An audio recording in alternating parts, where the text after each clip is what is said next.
বাসা থেকে বেরিয়ে যায় কালাম, আর ফেরেনি। রাতে বড় ভাই বাসার ভীষণ চিন্তিত ছোট ভাইয়ের জন্য। এত রাত সাধারণত করে না কালাম, দেরি হলেও ফোনে জানিয়ে দেয় তার দেরি হবে, কিন্তু কালামের ফোনও বন্ধ।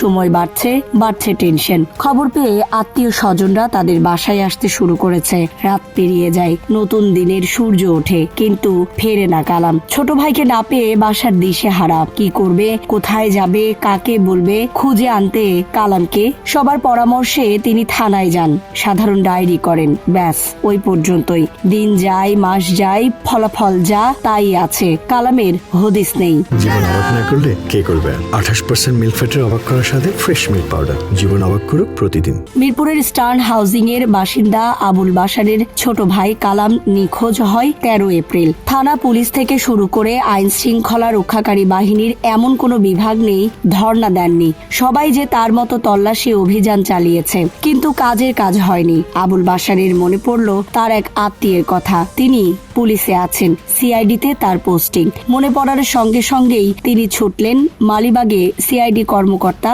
সেই আত্মীয়ের কাছে। খুলে বললেন ঘটনা। সেই কর্মকর্তা তথ্য প্রযুক্তির ব্যবহার করলেন, জানতে পারলেন কালামের ফোনটি ব্যবহার হচ্ছে, আর সেটি ব্যবহার করা হচ্ছে পটুয়াখালী গলাচিপায়। এ খবর শুনেই বাশারের তখন শামীমের কথা মনে পড়ল। শামীম হচ্ছে কালামের বন্ধু, তার বাড়িও পটুয়াখালীতে। শামীমের সঙ্গে কিছু একটা নিয়ে কালামের ঝামেলা চলছিল। বাশারকে না বললেও তিনি টের পেতেন। পটুয়াখালীতে রওনা হন বাশার। শামীমের বাসায় গিয়ে হাজির হন তিনি। শামীমকে সেখানে পাওয়া যায় না। বাশার ছোট ভাইয়ের সন্ধান চান শামীমের কাছে, কিন্তু শামীম বলে কালাম তার বন্ধু ছিল। নিখোঁজ হওয়ার আগেই 2000 টাকা দিয়ে কালামের কাছ থেকে সে ফোনটি কিনেছে। স্থানীয় লোকজন শামীমকে বাশারের সঙ্গে ঢাকায় যেতে বলেন। শামীম কাপড় আনার কথা বলে ঘরের ভেতর ঢুকে পড়ে। অনেকক্ষণ সময় চলে গেলেও শামীম ঘর থেকে বের হয় না। এলাকার লোকজন নিয়ে শামীমের ঘরে ঢুকে বাশার তার খোঁজ করে, কিন্তু শামীম ভেতরের অপর একটি দরজা দিয়ে লাপাত্তা। ব্যর্থ হয়ে ফিরে আসেন বাশার।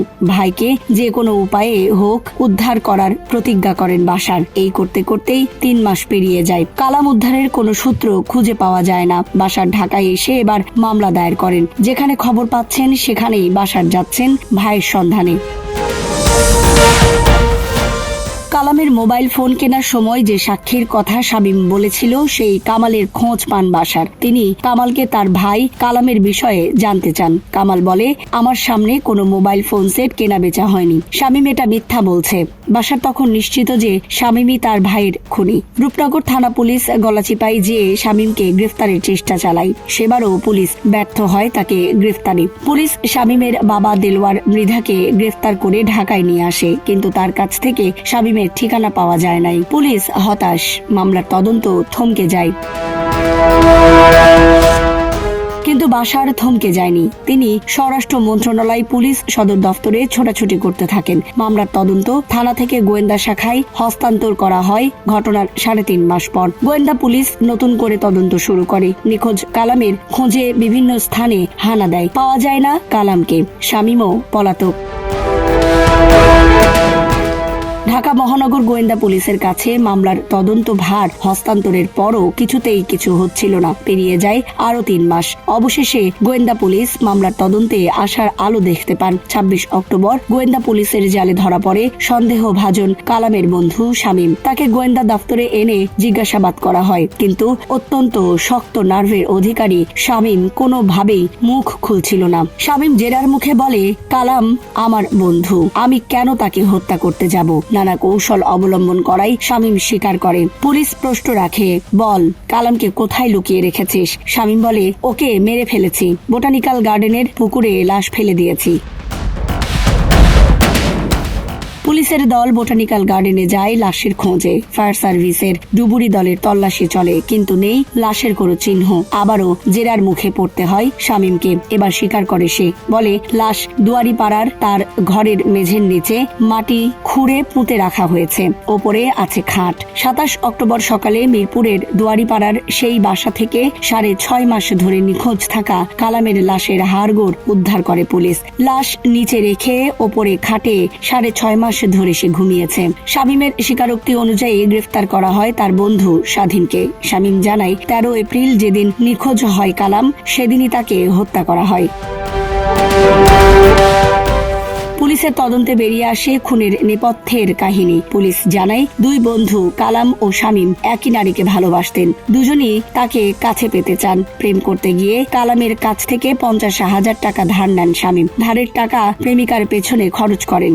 এক পর্যায়ে ধার দেওয়া টাকা ফেরত চান কালাম। বিপত্তি বাধে ঠিক তখনই। একদিকে টাকা খরচ করে প্রেমিকাকে বাগে আনতে পারছেন না, তার উপর টাকা শোধের চাপ। এতে ক্ষিপ্ত হয়ে কালামকে হত্যার পরিকল্পনা করেন শামীম। তার এই পরিকল্পনায় ছিল তার বন্ধু স্বাধীন।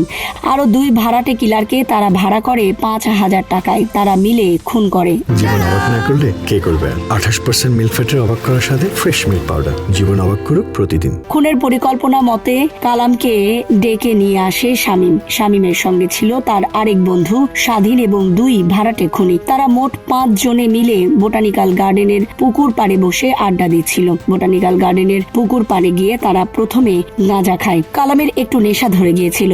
নেশা কাটাতে কাগজের তৈরি বল দিয়ে তারা চোর পুলিশ খেলছে। হঠাৎ বলটি পুকুরে পড়ে যায়। শামীম বলে, কালাম বলটি নিয়ে আয়। কালাম বলটা তুলে আনতে পুকুরের ঢালে নামতে থাকে। পেছন থেকে ওরা 4 জন ঝাঁপিয়ে পড়ে, চাপাতি দিয়ে এলো পাতারি ভাবে কোপায়। ঘটনাস্থলেই কালাম প্রাণ হারায়। তারা কালামের দেহ ঝোপের আড়ালে রেখে সেখান থেকে চলে যায়। কিন্তু সারা রাত শামীম আর স্বাধীনের ঘুম হয় না। তাদের ভয়, লাশ যদি দেখে ফেলে তারা ধরা পড়ে যাবে। পরদিন তারা লাশ লুকিয়ে ফেলতে আবারও সেখানে যায়। লাশ সেখানেই পড়েছিল।